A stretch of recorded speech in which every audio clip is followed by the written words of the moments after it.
Yo conocí el 2009 más o menos sobre el verano, que nació Bitcoin el 3 de enero del 2009 y era similar. Para mí eso es lo que le da toda la potencia a Bitcoin. Y la verdad es que no lo encontré. Te cambia sustancialmente el paradigma de lo que hasta ahora hemos conocido y lo que entendemos por dinero. Bienvenido a Encriptados. Soy Cram y te presento tu comunidad blockchain. Hoy inauguramos podcast con un invitado muy especial, experto en ciberseguridad y, por si fuese poco, pionero en la tecnología blockchain, quien descubrió a Bitcoin en sus inicios y quien ha sido y es un referente para toda la comunidad. Estoy hablando de nada más y nada menos que de Víctor Escudero. Hola Víctor, ¿qué tal todo? Hola, muy buenas. Muchísimas gracias por la presentación. Casi se me caen las lágrimas. Muchísimas gracias a ti, de verdad, por aceptar la propuesta y venir aquí para aportar todo tu conocimiento con toda la comunidad. De verdad, muy agradecido. Bueno, pues vamos a darle caña para aquellos que aún no te conocen. ¿Quién es Víctor Escudero? Muy bien, pues a ver, tengo varias facetas. La parte más profesional, trabajo en temas de ciberseguridad, soy informático de profesión, por tanto, pues digamos perfiles tecnológicos, los cuales son muy dados a temas de blockchain, hay una cierta afinidad casi natural. Y en temas de Bitcoin, blockchain, etcétera, pues lo conocí en los inicios, tuve la suerte de poderlo conocer muy al principio y desde muy los inicios pues empecé a utilizarlo. Digamos que la típica fiebre del oro que uno tiene, pero en vez de por el precio de Bitcoin, por conocer cómo funcionaba blockchain al detalle, me enamoré desde el comienzo y desde entonces lo llevo siguiendo. Cómo ha ido evolucionando la tecnología, los distintos aspectos que han ido mejorando, todas las revoluciones que han ido de alguna forma creando y un poco pues todos los usos posteriores, ¿no? De las ICOs, ahora estamos con el tema de DeFi, los NFTs, etcétera, ¿no? Un poco toda la evolución del ecosistema alrededor.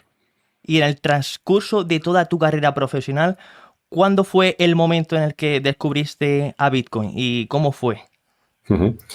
Pues es un poco particular, porque lo conocí hasta 3 momentos distintos y como San Pablo, hasta que no me caí del caballo, pues no desperté, ¿no?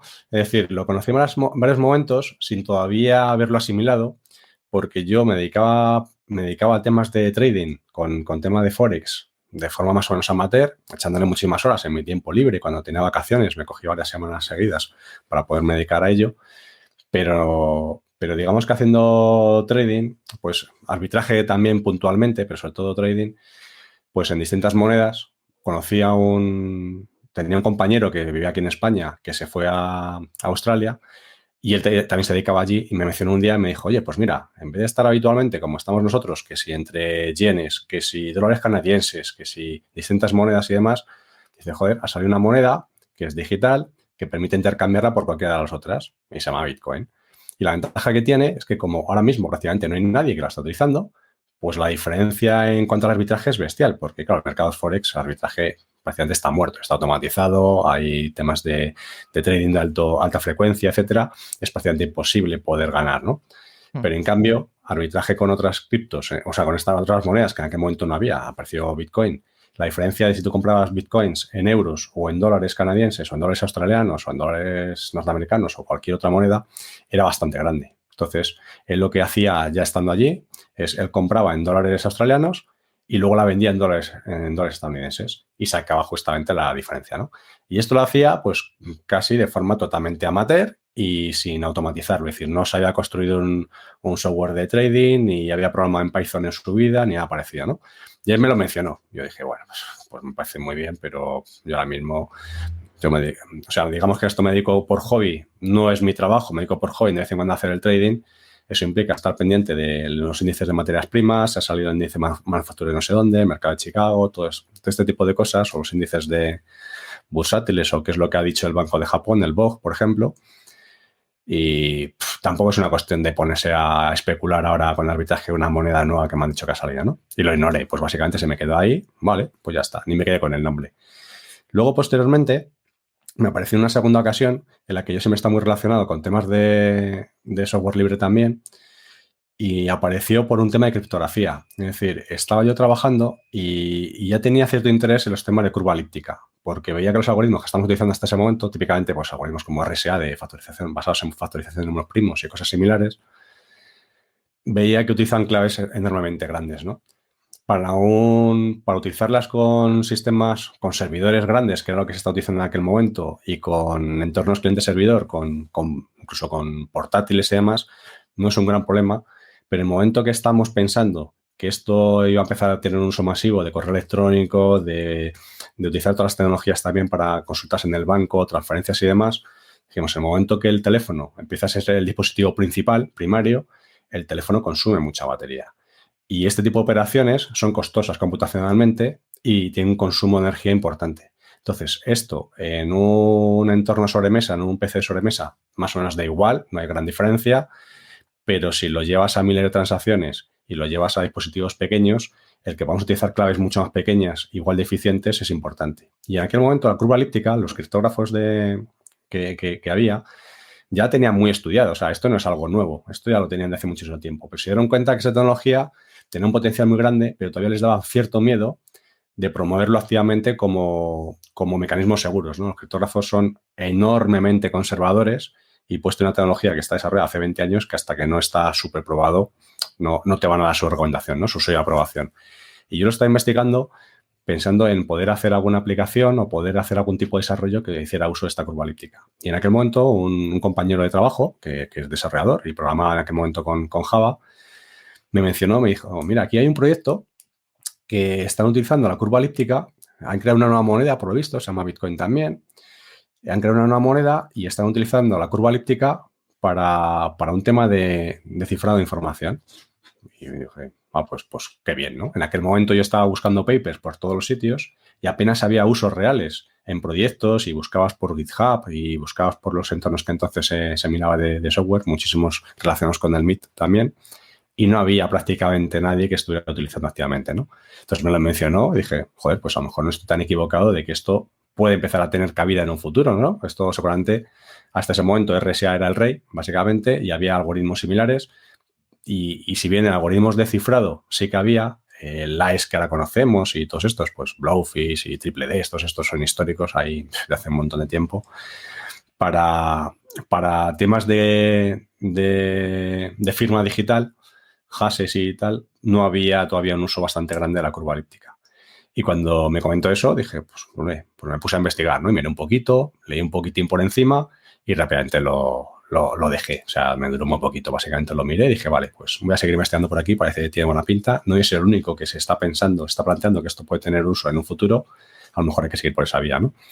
Y resulta que muy poquitos días después, también en el mismo sitio donde estaba, con compañeros, también muy de software libre, pues yo siempre he sido, digamos, muy de open source, muy de licencias GPL, etcétera. Y un compañero que habíamos estado comiendo el día anterior y habíamos estado discutiendo sobre el uso de distintas licencias, ¿no? Cuáles eran mejores, por qué algunos proyectos se utilizan licencias del MIT, por qué otras licencias eran GPL, si la GPL2 era suficiente para lo que queríamos conseguir, es decir, un poco hablando de las características típicas de software libre y demás. Y claro, yo ahí era una posición un poco más de apertura y yo lo que decía es, a mí me gustan licencias estilo como por ejemplo la del MIT que te permiten incluso coger software que es de, llamémosle casi dominio público y de alguna forma poder hacer software comercial con él y no te obligan a volver a republicar todo lo que tú has hecho, todos esos desarrollos, lo puedes hacer a nivel comercial y no tienes por qué volver a entregarlos a la comunidad, ¿no? Y en esos debates un poco así de sobremesa, comiendo y de vuelta al trabajo y demás, me comentó, oye, hay un nuevo proyecto que es este y mira, pues han sacado un nuevo proyecto hace muy poquito y resulta que utilizan la licencia del MIT. Es curioso, ¿no? Y en cambio, aparentemente, la gente que lo utiliza pues son súper fanáticos de software libre, ¿no? O sea, son Richard Stallman plus, llamémosles. Son muy radicales, muy ayatolás de software libre. Y claro, ya fue como la tercera vez que me llamó la atención. Había escuchado el nombre ya Bitcoin como por tercera vez. La primera vez a una persona que tiene que ver con Forex, que era totalmente ajeno al tema de software libre y demás. Otro tema, o la segunda vez por temas de seguridad, en este caso de criptografía. Y ya cuando la tercera fue de software libre, incluso gente que no se conocían entre sí. Sí, personas diferentes. Claro, ya dije, aquí hay algo que hay que mirarlo. O sea, ya lo he ignorado varias veces hasta que pones a investigarlo. Y me acuerdo esa noche llegar a casa, ponerme a hacer búsquedas y tardar un rato bueno hasta que di con ello. Porque claro, tú ponías Bitcoin, no aparecía nada. Ponías blockchain, no aparecía absolutamente nada. No en Google ni en ningún otro buscador. Hasta que ya por fin di con un foro que luego terminó siendo lo que ahora más adelante, bueno, bastante más adelante, luego es el bitcointalk.org, en el que estaban hablando sobre esta innovación y ya por fin llegué al paper de Satoshi. Y te puedo asegurar que esa noche, pues prácticamente no dormí. O sea, esa noche empecé a leérmelo.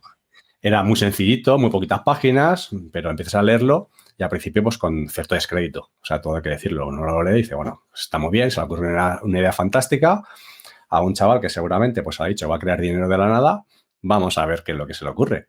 Pero bueno, entonces empiezas a mirarlo y empiezas a darte cuenta de decir, joder, es que aquí ha unido ciertos cabos que es verdad que son cosas muy lógicas, pero que hasta ahora no se les estaba ocurriendo poderlo hacer de esta forma.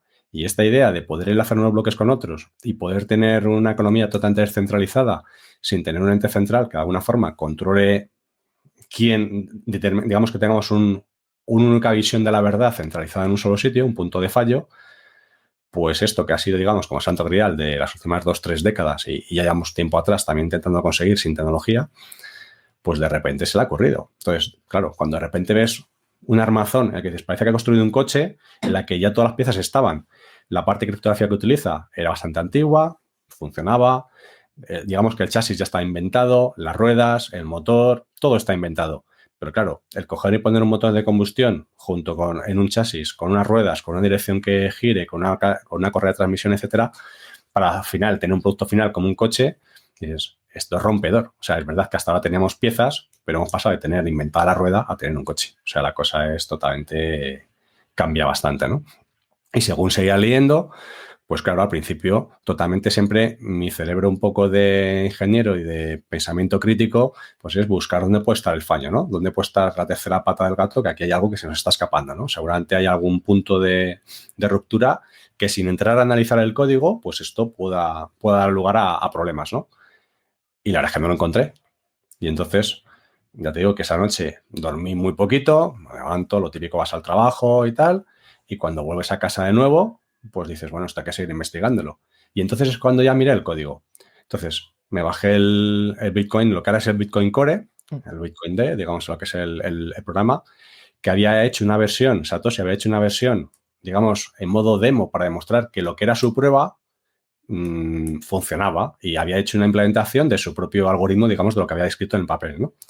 Estaba hecho en C++ principalmente, o sea, principalmente en C, y había algunas cositas de C++, y era código un poco, no espagueti, pero era código, digamos, que se notaba claramente que no está desarrollado por un programador nativo en este lenguaje de hace muchos años, ¿no? Es decir, había algunas bibliotecas que llamaba y algunas otras cosas que él hacía, por ejemplo, que en vez de llamar a una biblioteca habitual, bastante estándar y muy conocida, pues él había programado todo el código para hacer lo mismo, ¿no? Que hubiera sido una sola llamada, pues directamente programarlo. Entonces, eso claramente no lo conoces. Seguramente se has programado en algún otro lenguaje y aquí pues has intentado hacer una traducción a lo que, cómo esperas tú que habría que hacerlo aquí, ¿no?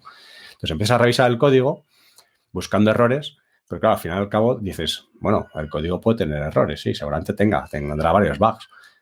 Pero si esto atiende a la descripción de lo que dice el paper, no va a tener errores en sí, no va a tener errores gordos, digamos, de lo que es el protocolo como tal, lo que es blockchain como tal, no los va a tener.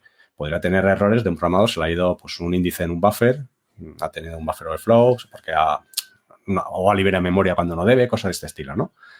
Y te pones a mirar y no encontré errores en aquel momento, pero sobre todo la lógica, vi que empezó a cuadrarme todo lo que yo estaba pensando viendo el paper de cómo estaría diseñado por debajo.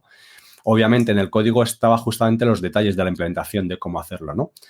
Digamos que en modo arquitecto, pues ves el high level design de dónde partes a cómo luego él lo ha llevado a la aterrizada, ¿no? Y entonces es cuando ahí efectivamente ya consigues hacer la curva, o sea, la cuadratura del círculo y dices, ahora ya sí entiendo perfectamente lo que quería hacer y lo que ha hecho. Y te quedas anonadado. O sea, durante un tiempo grande me acuerdo que al final fue investigar todo lo que aparecía a mi alrededor relacionado con Bitcoin, blockchain y demás durante 6 meses leyendo todo lo que había.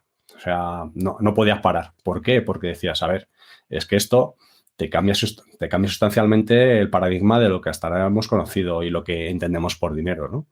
Y en aquel entonces, la gente que te rodeaba también estudiaban sobre Bitcoin en aquel momento. ¿Y cómo era la comunidad de aquel entonces? ¿Mediante foros, físicamente? Sí, pasó muchísimo tiempo hasta que yo empecé a tener gente alrededor que tuvieran un sentimiento similar al mío. Es decir, durante mucho tiempo era como, esto lo he descubierto de casualidad, o sea, lo he descubierto, no es que lo haya descubierto yo, pero que lo he descubierto, que estaba aquí y demás. Hay un grupo de gente, de muy poquita gente, que lo conoce.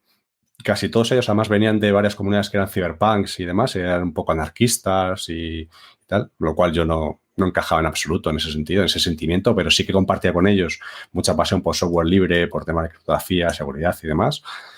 Y me acuerdo que en aquel momento, con cualquier persona que hablaras de tu entorno o de mi entorno en este caso, pues obviamente no lo conocía y era como si estuvieras predicando en el desierto, o sea, eras un loco básicamente.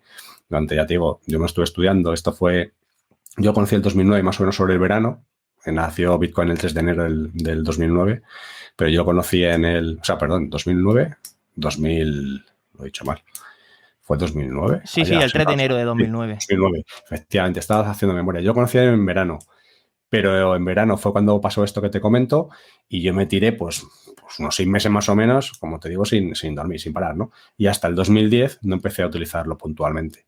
Y durante todo ese periodo no encontré absolutamente nadie, digamos, de mi entorno cercano que no fuera en blogs que hablara sobre ello, ¿no? Y la gente que hablaba en los blogs pues siempre va a través de nicks y no había forma de poder saber quién era ni nada, ¿no? Y fue tanto así que durante bastante tiempo, además se produjeron casi como hasta 2 años después, ya no tuvimos un entorno más o menos favorable para empezar a introducirlo en el común de la población. Yo, de hecho, lo hablaba en mi entorno de trabajo con bastantes personas, con gente que era más o menos afines a temáticas parecidas a la mía, etcétera. Le llamaba mucha atención. Y con algunas personas del Juan de Mariana también por los temas de economía, que siempre me han apasionado y demás. Y ahí empecé a ver que empezó a haber un poquito de interés. Y eso estamos hablando casi el 2012. De hecho, fue tan así que en el 2012 decidimos, lo planteé junto a otra persona que se llamaba Paripan. Bueno, Paripan era el nick, era Bogdan. Era un rumano que vivía aquí en España, aquí en Madrid, afincado en Madrid, que decidimos que nosotros éramos bastante usuarios del foro de Bitcoin Talk, bitcointalk.org, y dijimos hacer una Bitcoin Party. Es decir, yo había estado muchísimas fiestas de estar de firmado de claves, intercambio de claves PGP, que vas con tu DNI, pasaporte para validar la identidad de otra persona y poder de alguna forma darle crédito de que es la persona que dice ser. Y planteé pues hacer una Bitcoin Party aquí en España, pues toda la gente que de alguna forma pueda tener interés en esto. Todavía no se hablaba de blockchain en absoluto, era Bitcoin. La tecnología obviamente que está debajo de Bitcoin es blockchain, pero digamos que lo que se hablaba constantemente era solamente Bitcoin. Y no había ninguna otra moneda alternativa en aquel momento, ¿no? ¿Y en qué momento diste el paso a comprar la primera porción de Bitcoin o los primeros satoshis? Pues allá por el 2010. Yo me tiré, como te digo, 6 meses prácticamente sin dormir, mirándome todo, analizando todo al detalle. Siempre he sido bastante precavido para pues, evitar riesgos innecesarios y demás. Y decidí que hasta que no lo comprendiera en cuerpo y alma, no iba a invertir absolutamente nada, no iba a comprar absolutamente nada. Y cuando ya lo tenía muy claro, decidí comprar. Fue un proceso complicado, porque para poder comprar, claro, esto no es llegas ahora como un exchange, te registras y ya está. O otra persona fácilmente, que fue a través del blog bitcointalk.org, localizaba una persona que lo pudiera vender. Había una persona en California que los vendía. Para poder hacerle llegar el dinero tienes que utilizar varios sistemas. Yo envié el dinero, fíjate, utilicé Western Union, luego MoneyGram, de ahí llegó a Nanaimo Gold, que están en Canadá, y de Canadá le llegó a él. De tal forma que lo que yo le envié le llegó una fracción pequeñita de todo lo que le había enviado, y luego tener la esperanza de que una vez que recibiera el dinero te iba a enviar los bitcoins a tu cartera, ¿no? El tío afortunadamente cumplió y me llegaron. Fue una cantidad muy pequeñita lo que compré en aquel momento, unos 400 euros. Le dije a mi mujer, bueno, yo voy a invertir en esto, seguramente es dinero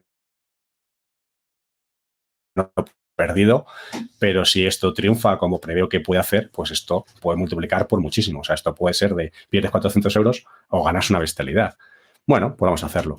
Y en aquel momento compré y luego pues lo sigo intercambiando. Es decir, he comprado, vendido, he hecho un poco de todo. Esos 400 euros originales, digamos, realmente los pulí, ¿no? Pero vamos, esa fue mi primera compra. Y te digo que fue complicada porque hasta que fue el proceso, pues duró casi un mes y pico hasta que yo lo recibí. O sea, que era casi como ir en diligencia, ¿no? Para ir al oeste, llevar allí el oro en efectivo, sí. Y luego traértelo, ¿no? Pero lo compraste de la forma original, P2P. Sí, pero es que no había, bueno, sea, no había ninguna opción. Con más intermediarios, pero al final lo conseguiste. Sí, no era extremo a extremo sin intermediarios, pero efectivamente, persona a persona, sí. Y después de todos estos años de estudio en Bitcoin, ¿qué es Bitcoin?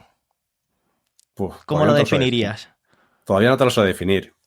Es bastante complicado. Digamos que podemos ya acordar que sí que es dinero electrónico con una serie de premisas importantes. Y es, la emisión de ese dinero sí que está totalmente controlado en el sentido de si sabe cuánto hay y cuánto se produjo desde que se creó hasta ahora y cuánto va a haber en circulación en cualquier instante del tiempo, de tal forma que la masa monetaria de las dos partes, oferta y demanda, la oferta siempre es conocida y lo que no sabemos obviamente es la demanda, que es lo que hace que de alguna forma el precio fluctúe, ¿no? Pero yo diría que la principal característica es que es totalmente descentralizado en el sentido de que no es intervenible. Es decir, Bitcoin, a diferencia de cualquier otra moneda que estamos habituados, dólares, cualquier hard currency, digamos, no puede ser intervenida por un Estado y no depende de la emisión centralizada, ni de un banco central, ni basados en reserva fraccionaria, por ejemplo, ni en creación de dinero en base a deuda, como estamos acostumbrados en el sistema tradicional, ni nada similar. Para mí eso es lo que le da toda la potencia a Bitcoin. Que para hacer eso posible utiliza tecnología, utiliza criptografía, utiliza blockchain, que es lo que realmente es el caballo de Troya, digamos. Bueno, caballo de Troya, es la fuerza, digamos, que está detrás de Bitcoin. Correcto. Esa es la forma de haber conseguido hacerlo. Y si no llegase por blockchain, obviamente, pues Bitcoin no existe. Toda la fortaleza está ahí. Lo que pasa es que cuando muchas veces preguntan entre Bitcoin y blockchain, como diciendo, pero es más importante blockchain porque es mucho más amplio, ¿no?, que Bitcoin. Yo termino diciendo sí, es verdad, es la tecnología, pero hasta ahora, mira que hemos estado buscando cuál es el caso de uso, el mejor caso de uso posible para esta tecnología, para blockchain. Y todavía no hemos encontrado una mejor que para la transmisión de riqueza, en este caso, como es Bitcoin. Es decir, los temas de intercambio de riqueza como unidad de energía, entre comillas, es muy importante el que sea descentralizado con las características que tiene del buen dinero que tiene en este caso Bitcoin, y clarísimamente es el mejor caso de uso que hemos podido implementar. Yo estoy convencido que implementaremos otros muchos más basados en confianza, que es lo que te da confianza descentralizada, que es lo que te da blockchain, pero a día de hoy es el mejor ejemplo de lo que sería un experimento en los que el pico del iceberg es justamente Bitcoin y tiene que haber muchísimo más debajo de ese iceberg, pero todavía no hemos llegado a excavar mucho más hondo y ver la profundidad del iceberg que viene debajo. Entonces, la principal propuesta de valor, la principal ventaja competitiva de Bitcoin, ¿cuál considerarías? Para mí que no sea intervenible. Que no sea intervenible. Decir, ¿y la inmutabilidad la consideras también? Va relacionada.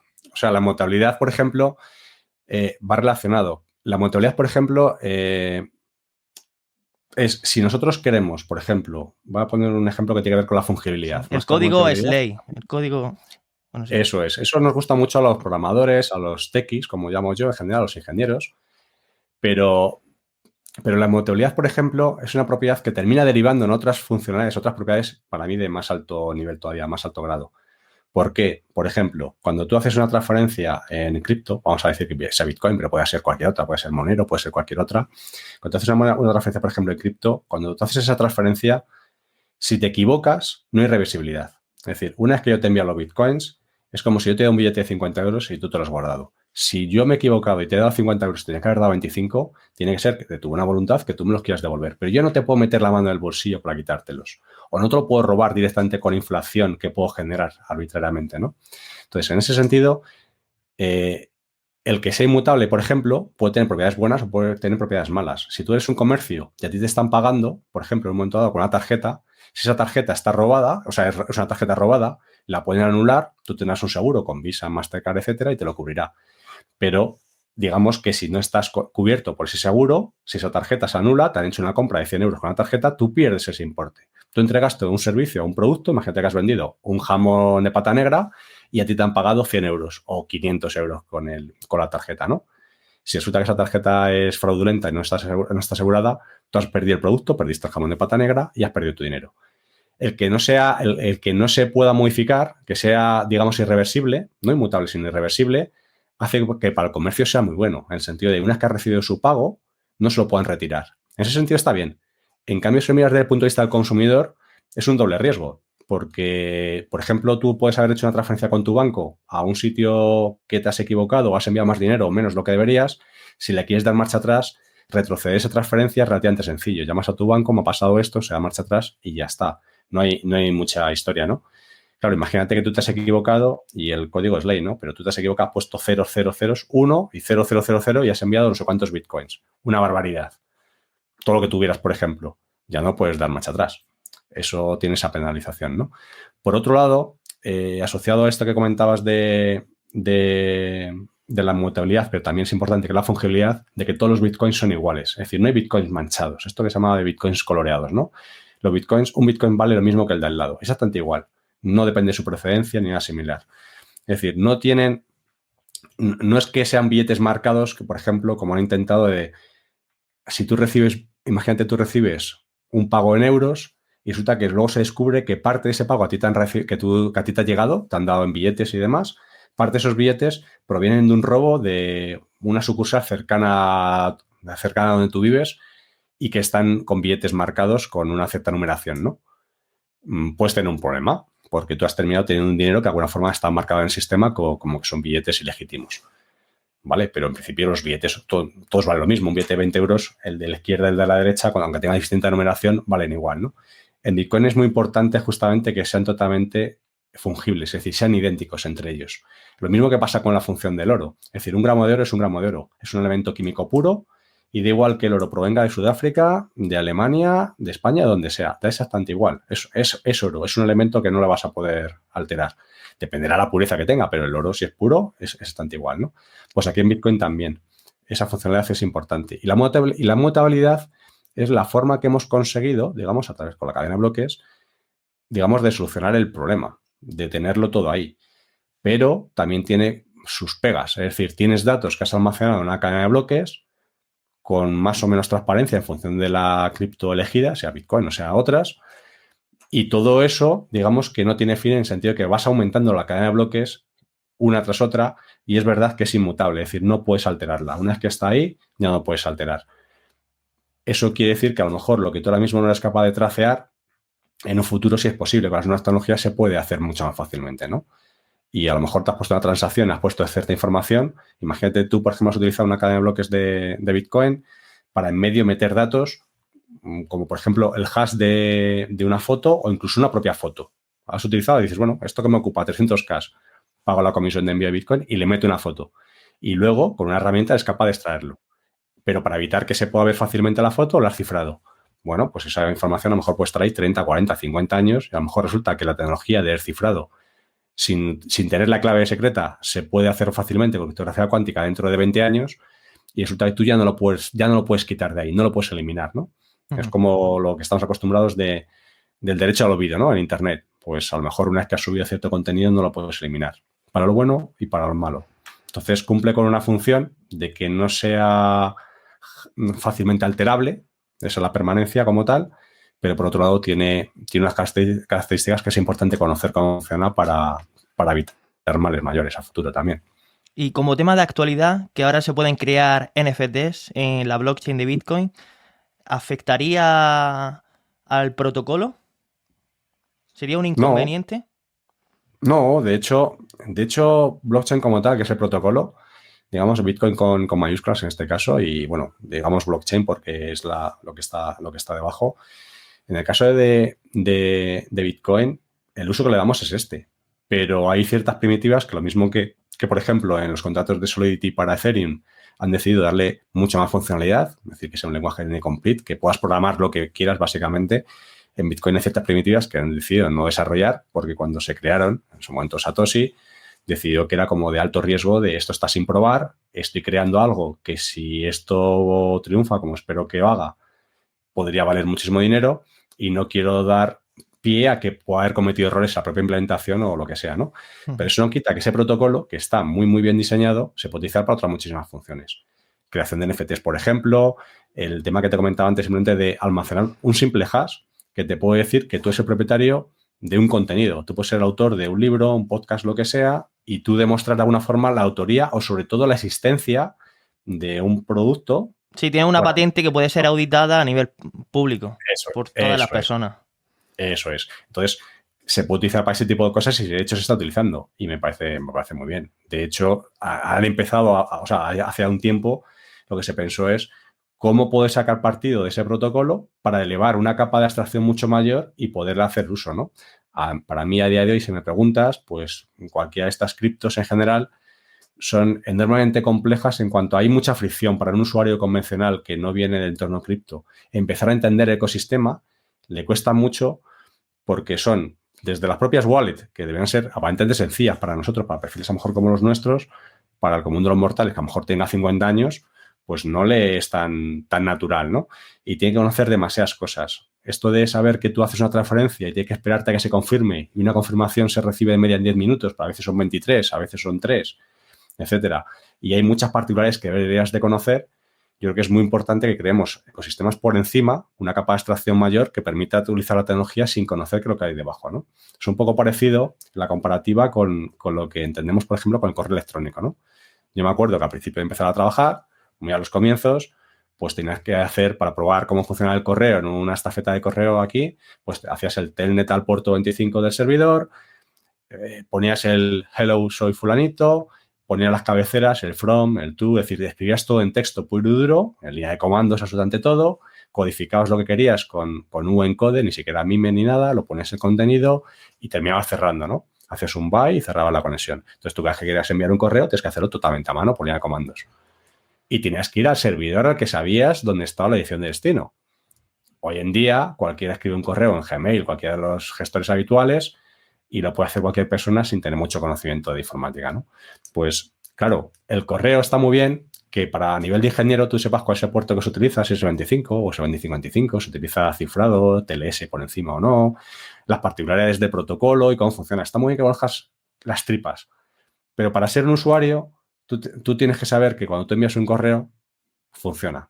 Y Tienes que poner un campo usabilidad. al destinatario y ya está. Y eso a día de hoy todavía nos falta mucho. Entonces, creo que es muy importante que empecemos a crear capas por encima de abstracción que faciliten esto. Para mí tendrá éxito, por ejemplo, Bitcoin o cualquier otra cripto el día que tú seas capaz de enviar dinero o recibir dinero sin saber que debajo está Bitcoin. Es decir, tú envías euros y no te enteras que debajo vas a enviar Bitcoins. Tú quieres enviar 200 euros desde aquí a cualquier otro país, le des a un botón, llegue y el otro te diga, vale, efectivamente, está recibido, conforme. Y eso sea en cuestión de segundos sin que tú por debajo has utilizado Bitcoin.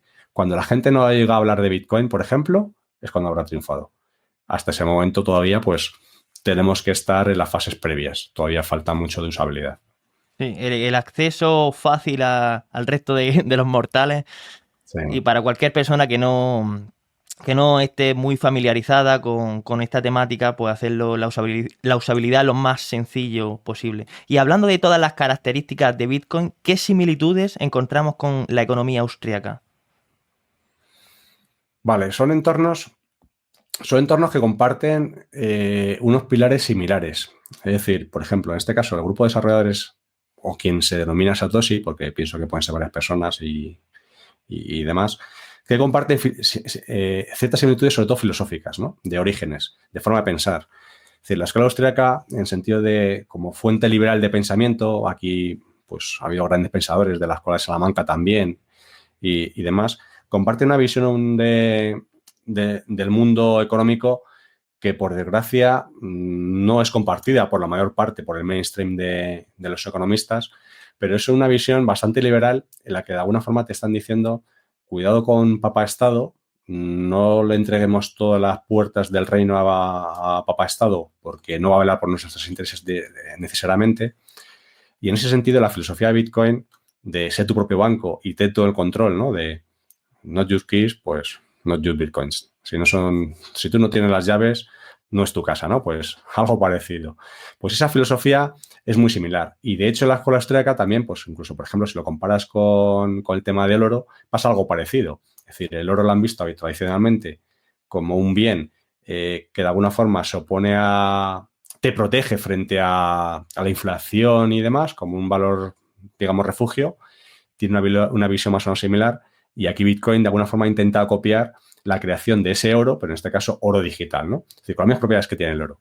Pues es valioso, ¿por qué? Porque le hemos atribuido una serie de funciones los humanos que nos consideramos que es valioso. Nos gusta cómo brilla, lo que sea. Que al fin y al cabo es escaso, tiene que ser escaso, se puede dividir. En el caso de Bitcoin se divide muchísimo mejor que el oro, que se puede fraccionar, gramos, onzas, monedas, etcétera. Es decir, tienes que cumplir con la fungibilidad, con todas las características típicas que puede tener buen dinero, ¿no? Y en este caso Bitcoin pues es una réplica de cómo hacer esto en este sistema. Yo creo que para los economistas, o sea, para la gente de la escuela austríaca, hay todo tipo de visiones. Hay gente que está muy a favor de Bitcoin, otros no tanto.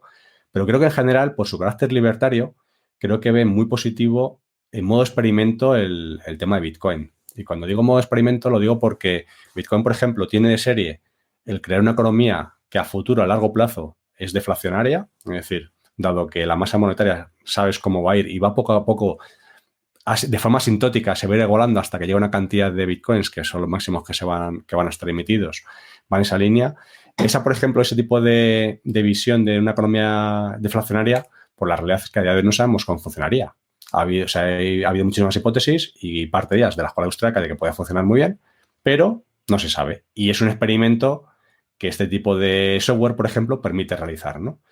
Entonces, yo creo que ellos lo ven con bastantes ojos de vamos a seguirlo muy de cerca. Algunos de ellos son grandes fanáticos, digamos, de la moneda y están muy proclives a ello. Pero incluso los detractores de Bitcoin, por ejemplo, que también los hay dentro de la escuela austríaca, les interesa mucho ver el fenómeno. Les interesa mucho porque, de alguna forma, hemos conseguido programar una serie de reglas metidas en el código que ellos quisieran ver cómo funcionan y ver si funcionan adecuadamente. Y comparten la misma visión de que sean las personas las que decidan por sí mismas lo que es valor y lo que no es valor, que no les venga de alguna forma impuesto. Es decir, esto del dinero fiat basado en fe, y más que fe es por el uso de la fuerza de que va a tener que ser un tipo de moneda que tú utilices para pagar impuestos, por ejemplo, con ella, obviamente no les gusta, ¿no? Entonces, cualquier otra acción cualquier otro tipo de opciones que les permita el poder disponer ellos de su propio dinero, obviamente les es interesante. Aquí en España, por ejemplo, el Instituto Juan de Mariana, yo doy varias conferencias en él y hay muchas personas, hay gente conocida, Rayo, Juan Ramón Rayo, etcétera, que son muy conocedores de la tecnología.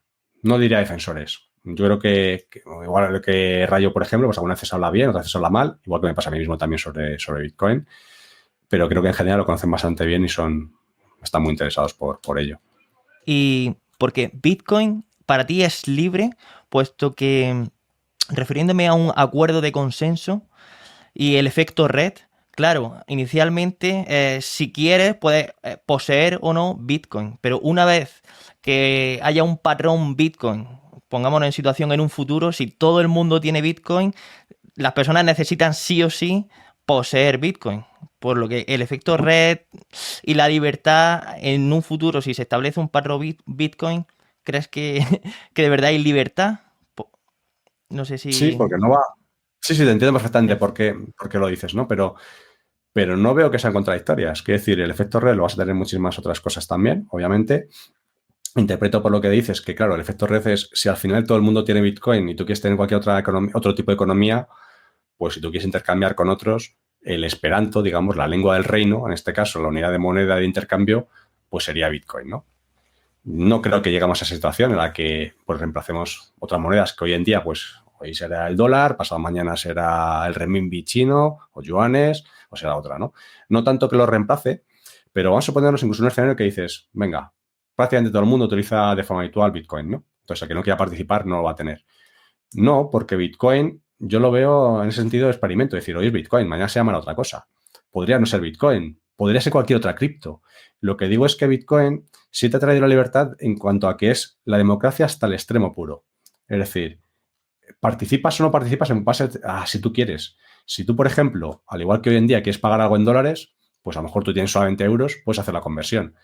¿Que son dólares porque te han dicho que el petróleo se paga en dólares? Pues harás la conversión a la moneda que te pidan, ¿no? Pero tú te manejarás la que tú quieras. Lo importante es, puede ser Bitcoin o otras decenas, centenas o millares de criptos que también hay. Y todas te traen esa libertad. Yo lo que digo es que te trae esa libertad en el sentido de no está controlada por nadie, todo el mundo sabe, es muy transparente, todo el mundo sabe las cantidades que hay. Además, transferencias se ven. No se sabe de quién son, a qué destinatario, pero se sabe todo el dinero que se está moviendo, cuánto dinero hay en circulación en cada momento. Es decir, tiene un nivel de transparencia muy grande. Y cada vez que hay que votar, y cuando digo votar me refiero pues desde soft fork o hard fork, es decir, de variaciones, por ejemplo, del proyecto a nivel de desarrollo, por ejemplo, de código, o que los mineros decidan actuar de una forma distinta, etcétera. Al final es una comunidad de vecinos de muchos millones de personas, las cuales nos tenemos que poner de acuerdo todos, ¿no? Esto, si recordamos, cuando hace bastante tiempo se produjeron las típicas batallas de vamos a aumentar el tamaño de bloques, porque los mineros decían, si en vez de tener un tamaño de bloque de 1 mega, podemos tener tamaños de bloques de 2 megas o de 4 o incluso de 8, pues en vez de meter, me invento, 1000 transacciones en el bloque, pues podrás meter 4000, 8000 o 20000 transacciones. Y dado que parte de mi comisión que me estoy llevando como minero va en dependencia directa del número de transacciones que se realizan, pues seguramente mis comisiones suban. Bueno, es una forma cortoplacista de pensar, podría ser así, pero la realidad es que al final se les ha dejado que tengas tamaños de bloque arbitrariamente grandes, pues llegar a 8 megas si quieres, pero la práctica tamaños de bloque que solemos ver, para que sean óptimos, suelen estar entre 1 y 2 megas a día de hoy. Puedes llegar a mucho más, sí, pero normalmente suelen estar en ese ritmo. ¿Por qué? Porque es un mix muy adecuado de los intereses de los mineros, los intereses de los usuarios de pagar más comisiones, los intereses de los desarrolladores, es decir, es el interés de mucha gente. Y todos tienen su voz y voto. Es decir, no solamente vota una persona un voto porque tengas un nodo de minería, por ejemplo, ¿no? Entonces, en ese sentido, creo que es muy difícil de alterar. Y luego, además, porque sea otra circunstancia que no sean otros proyectos. Y es que la figura del dictador benevolente, como por ejemplo puede ser Vitalik, Mijal y bueno, y más gente, por ejemplo, en el entorno de Ethereum, aquí no se da. Es decir, el que de alguna forma podría tener esa potestad para poder actuar así hubiera sido Satoshi en su momento, Satoshi Nakamoto en su día, y podría haberlo ejercido en muchísimas ocasiones. En todas las ocasiones que ha tenido de hacerlo, no lo ha hecho, ha renunciado a poderlo hacer y desde entonces además desapareció. No se ha vuelto a manifestar. De tal forma que ahora tenemos todavía una ventaja mayor y es no hay un ente central al cual atacar ni siquiera para, de forma coercitiva, poder conseguir que implemente variaciones que nos interesen, ¿no? en el código o en Bitcoin.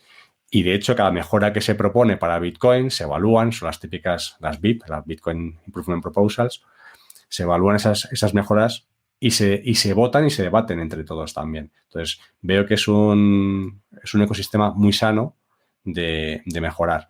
Y además, dado el sistema de incentivos tan perverso y tan grande que tiene también Bitcoin para aquel que intente de alguna forma derrocarlo, se autoprotege. Es decir, esto es como, por ejemplo, se ha dicho muchas veces, si un gobierno decide acabar con Bitcoin, decide comprarlo para bajar muchísimo el precio y tal, y es, bueno, como gran comprador que puede tener o tecnología y puede ponerse a minar, obviamente puede alterar puntualmente los precios. Es un pez gordo, entre comillas, en el ecosistema, claro que esto se puede, pero no lo puedes hacer en el largo plazo. Es decir, en el corto plazo puede participar así, pero si tú quieres acabar con ello no vas a poder. De hecho, lo han intentado de todas formas posibles y cuanto más lo han intentado, más lo han fortalecido. Entonces, veo que si tú, por ejemplo, decides hacer trampas, entre comillas, en modo minero, por ejemplo, aprobando transacciones que no deberían ser aprobadas, pues te va a dar igual, porque es tú el único que las apruebas. Tienes que conseguir que el resto también haga lo mismo que tú. Entonces, conseguir esa mayoría no es nada trivial y es quizá lo que más lo protege. Y respecto al ataque del 51%, vale, ¿qué es el ataque para explicarlo a todos sí. y qué ocurriría y qué Sí, consecuencias tiene? La idea es que los mineros hacen como dos funciones principales. Por un lado, hacen de notarios para verificar que las transacciones que se han producido efectivamente se han producido, ponen un sello de validez como que eso es válido. Y por otro lado, cuando se está creando dinero, los mineros están creando dinero de la nada, digamos, ellos te reciben una recompensa por la nueva creación de moneda, ¿no? Entonces, respecto al tema de validar las transacciones, una transición se considera válida si la mayoría de la gente la considera válida. Es decir, yo ahora mismo, por ejemplo, delante de todo el mundo, te entrego un billete de 50 euros, tú lo recibes, te lo quedas, lo guardas, y estuviéramos en una sala con mucha gente, y imagínate que hay 100 personas y le preguntan, oye, ¿visto que le ha entregado un billete de 50 euros a Marcos? Y dirían, sí, lo ha hecho. O no lo ha hecho. Ahí no tiene un incentivo ni en decir la verdad ni en mentir. Por defecto, la gente diría lo correcto, diría, pues sí lo ha entregado, ya está. Claro, si hubiera una mayoría de gente, de más de la mitad de la sala, que dijeran que no te entregaba el dinero, pues esa transacción nunca se produjo. Aunque tú te hayas ido con el dinero directamente en el bolsillo, yo nunca te lo he entregado, oficialmente no está. Entonces, digamos que los que dan fe de lo que se ha producido y lo que no son esos mineros. Entonces, si se ponen de acuerdo más de la mitad, el 51% que se dice, pues podrían conseguir que lo que es una transacción que realmente debería ser válida no se valide, o una transacción que no debería validarse porque no cumple con las reglas, pasará como válida, ¿no? En la práctica es prácticamente imposible hacer esto. Esa es la realidad. Además, el ataque este es teórico, es un ataque básicamente de mayorías, y se sabe que se podría hacer con bastante menos de ese 51%. Se especula, se produjeron varios informes al respecto, se especula que puede estar alrededor de un tercio más o menos, aproximadamente, ¿no? En cualquier caso, es un tipo de ataque que no es nada realista conseguir. Después de haber hablado sobre Bitcoin, ventajas, inconvenientes, me gustaría hablar sobre las monedas alternativas. ¿Son de verdad necesarias? ¿Suplen o aportan valor que en su caso Bitcoin no puede? ¿No ofrece? Vale, a ver, yo tengo que comentar que tengo un sesgo bastante grande hacia Bitcoin. O sea, soy bastante Bitcoin maximalist, ¿no? Pero obviamente comparto la idea de que, claro, que las otras monedas aportan valor, mucho valor. Depende en qué sectores y depende para qué tipo de usos, pero por supuesto que aportan mucho valor.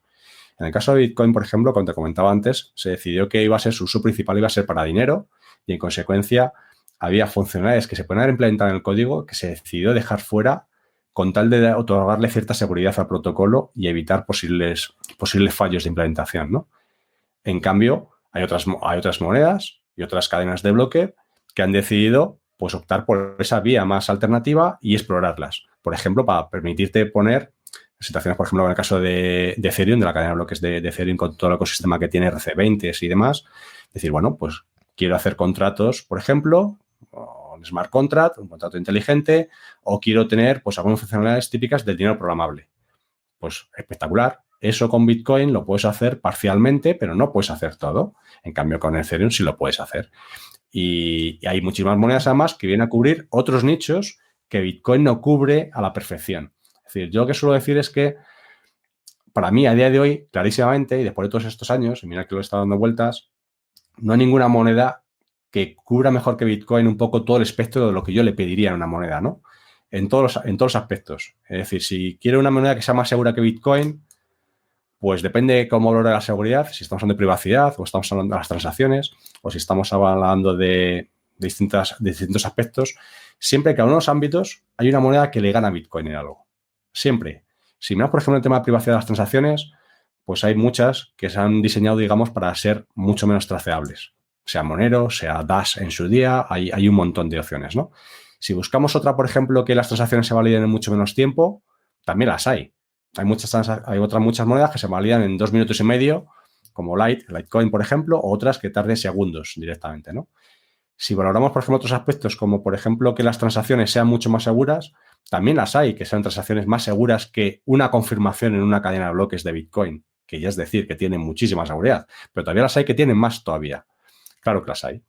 Si queremos otras, por ejemplo, que la adaptabilidad, por ejemplo, cómo sube la dificultad, el grado de dificultad o baja en función de la minería, Bitcoin se adapta después de un número de bloques relativamente grande. Estamos hablando de casi semanas, o sea, en torno de un par de semanas más o menos.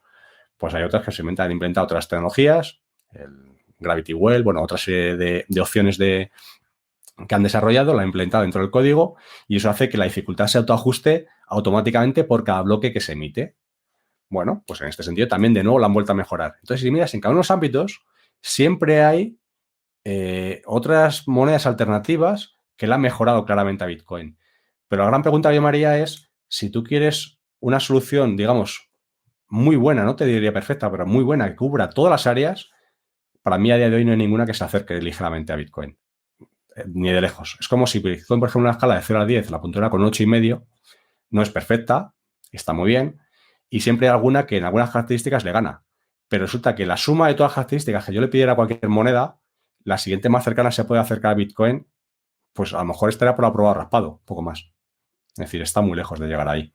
Y no solamente estoy hablando del efecto red, que es una de las cosas principales que tiene Bitcoin, sino incluso ya si te vas directamente a las tripas, ¿no? de cómo funciona. Si el equipo desarrollador tiene incentivos en la propia moneda, si puede ser proclives a típicos pam pam dam, si detrás de esta moneda lo que hay es una implementación de un negocio posterior, si están pensando si esta moneda tiene un uso más allá de lo que es el dinero, un uso para cualquier otro tipo de tecnologías, pues como por ejemplo se nos ha ocurrido muchas veces decir, bueno, pues si la energía de Bitcoin se puede utilizar para algo que no sea gastarlo inútilmente, entre comillas, en minería, si lo podemos utilizar para plegar moléculas y predecir cómo se van a plegar estas moléculas para generar medicamentos o para cualquier otra cosa, pues mucho mejor, ¿no? Pero en mi opinión, claramente no es la línea a seguir. Es decir, creo que Bitcoin le superan todo. Pero sí, me parece que está muy bien que haya muchísimas otras monedas alternativas, entre otras cosas porque es la caja de experimentación. Es decir, es un ecosistema de polinización cruzada en el que constantemente las ideas de unos desarrolladores y otras se están testeando. Y yo, sinceramente, veo muy buenas ideas que a día de hoy, hasta que no estén totalmente probadas, no las quisiera ver acercarse a Bitcoin.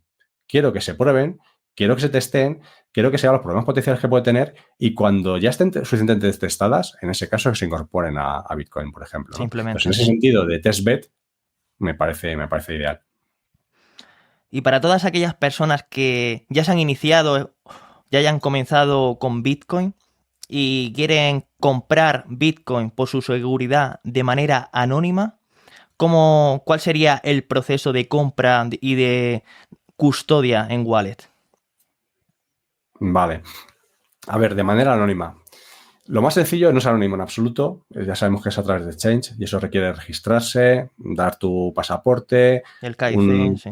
El KYC, AML, etcétera. Es decir, tienes que dar una prueba también de tu residencia, que aparezca pues un recibo de la luz o del agua, lo que sea, que aparezca tu nombre, apellidos, junto con la dirección de donde estás residiendo, etcétera. Pero digamos que si lo quieres hacer descentralizado y la mejor forma posible, solamente hay una, y es que lo hagas persona a persona, face to face. Es decir, hay muchísimas opciones en las que parte del proceso lo puedes hacer de una forma sencilla. Por ejemplo, podría ser a una persona que tenga bitcoins, le puedes hacer un ingreso, por ejemplo, en un cajero y él, una vez que recibe el cajero, te entrega los bitcoins. Es una de las opciones. Podrías comprarle a través de transferencia electrónica, por ejemplo, también. Y uno podría pensar, bueno, aquí el riesgo es bajo, ya no solamente para mi anonimato en este caso, sino también por privacidad, sino también el riesgo es bajo de que me pueda timar o no, a través de pasarelas, con escrow, es decir, con fideicomiso, etcétera, ¿no?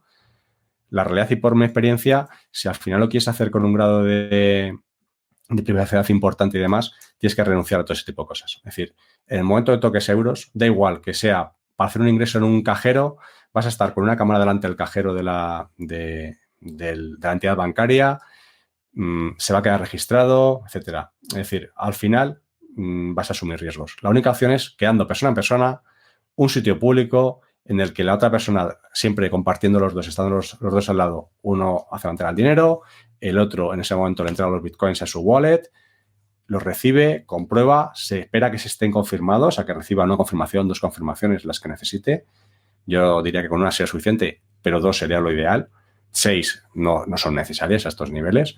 Y una vez que está confirmado, pues ahí ya tienes la seguridad. Pero tiene que ser persona a persona. Se puede hacer buscando, por ejemplo, para los enlaces iniciales, es decir, para localizar a esas personas, pues plataformas que te permitan de alguna forma conocer quiénes son los posibles vendedores. O si tú quieres comprar, o si tú quieres vender, pues también quiénes son los compradores, ¿no? Plataformas del estilo de Hodel, o plataformas de estilo de lo que antiguamente era BitSquare, que es BISC, por ejemplo, otras plataformas similares. Pero yo las planteo más bien como plataformas de darse a conocer, no tanto para utilizarla de forma totalmente descentralizada. En principio, BISC sí que es descentralizado total, es decir, no tendrías por qué dar tu identidad en absoluto ni nada, pero tiene otro tipo de problemáticas asociadas con los administradores de BISC. Entonces, yo lo planteo más bien como conocer quién sería el potencial vendedor o comprador y, al fin y al cabo, quedar en persona para hacerlo. También están los cajeros físicos, pero las comisiones son altísimas, de incluso 10-12% más una fee mínima muy alta. Sí, ¿no? Y que además te vas a tener que registrar. Es decir, no es capaz de comprar una cantidad relativamente grande sin haberte identificado. Imposible. En el pasado incluso se podía comprar o vender cualquiera de las dos cosas en cajeros físicos y para cantidades relativamente pequeñas, pero bastante por encima de los 1.000 euros que tenemos hoy en día de limitaciones, sin mayor problema. Hoy prácticamente esto es imposible. Y una vez compramos los Bitcoin, ¿qué monedero recomiendas? Vale, aquí depende un poco del perfil de la persona, qué es lo que esté buscando, ¿no? Si lo que va a almacenar grandes cantidades, obviamente lo que le recomendaría es ser una hardware wallet. Es decir, ahí sin duda. Hay distintos tipos, que si Trezor, hay un montón de fabricantes, prefiero no mencionarlos, pero hay un montón de opciones de una hardware wallet para mantener en almacenamiento frío, ¿no? En cold storage. Hay otras opciones también de tener las claves en papel, pero aquí la idea es no tengas directamente en un dispositivo, entre comillas, fácilmente hackeable, como puede ser un portátil o un entorno sobremesa o un móvil, cantidades grandes de cripto. Porque el incentivo en robártelos es muy grande. Es decir, puede haber personas remotamente desde China, Rusia, cualquier otro sitio, que están activamente intentando robártelo y además, como son dispositivos que por naturaleza, como por ejemplo un móvil, están constantemente conectados de forma habitual, pues van a estar haciéndolo 24/7 y la probabilidad de hackear este tipo de dispositivos, pues es relativamente grande, ¿no? No hay que recordar Pegasus, por ejemplo, en dispositivos móviles y demás. Entonces, para cantidades grandes hay sin duda una solución de este estilo, un hardware wallet, en la que aunque tú tengas conectada la hardware wallet a un dispositivo que puede estar comprometido, con un ransomware, malware o lo que quieras, no van a poder sacar las claves de ahí. Es decir, las claves siempre están dentro de la hardware wallet y en ningún momento salen de ese dispositivo, ¿no? Entonces, si alguien te quiere robar los bitcoins que tú tengas en hardware wallet, necesita la hardware wallet física más tu contraseña de acceso con ella, ¿no? Entonces ya necesitas dos cosas. Y ya te digo que aunque estuviera conectado a un dispositivo comprometido, no tiene riesgo de que te lo puedan robar. Entonces, sin duda, para eso. Si estamos hablando de cantidades más pequeñas, pues para el día a día, pues igual que tú tendrías tu cartera con billetes para la compra normal y corriente, que no pagas siempre con tarjeta, pues para cantidades más pequeñas, una wallet pequeñita, por ejemplo, en un dispositivo móvil como un teléfono, está bien, ¿no? Ya que sea Android o sea iPhone, no hay grandes diferencias, por mucho que iPhone, en este caso, la gente de Apple, pues siempre se van a gloria en los temas de seguridad, no hay grandes diferencias, pero sí una wallet que esté bastante probada, ¿vale? Hay la propia wallet de Bitcoin Core, tienes una que es totalmente open source y además se demuestra que el código el binario que tú te tienes en Play Store y demás coincide con el código correspondiente y demás, pero hay muchas otras. En función de tu perfil te diría una u otra. Si, por ejemplo, valoras mucho los temas de anonimato, privacidad y funciones avanzadas, a mí me gusta mucho, por ejemplo, Samurai Wallet para el dispositivo móvil. Si lo quieres, por ejemplo, en entorno de escritorio, creo que aparte de lo mismo que tienes el Samurai Wallet, pues creo que Wasabi Wallet puede estar bastante bien también por temas de privacidad y tal.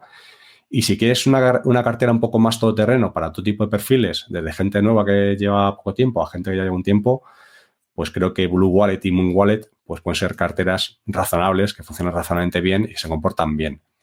Y que digo cuando se comportan bien, que por ejemplo, por defecto, sin tener que entrar a configuración avanzada, cuando tú recibes un envío de Bitcoin, no te sume el saldo automáticamente, que me parece bastante importante para una persona que va a comprar Bitcoins por primera vez, te ponga, están en camino X, 0,03 Bitcoins, por ejemplo, pero que no te lo sume automáticamente el 0,03 hasta que no estén confirmados, ¿vale?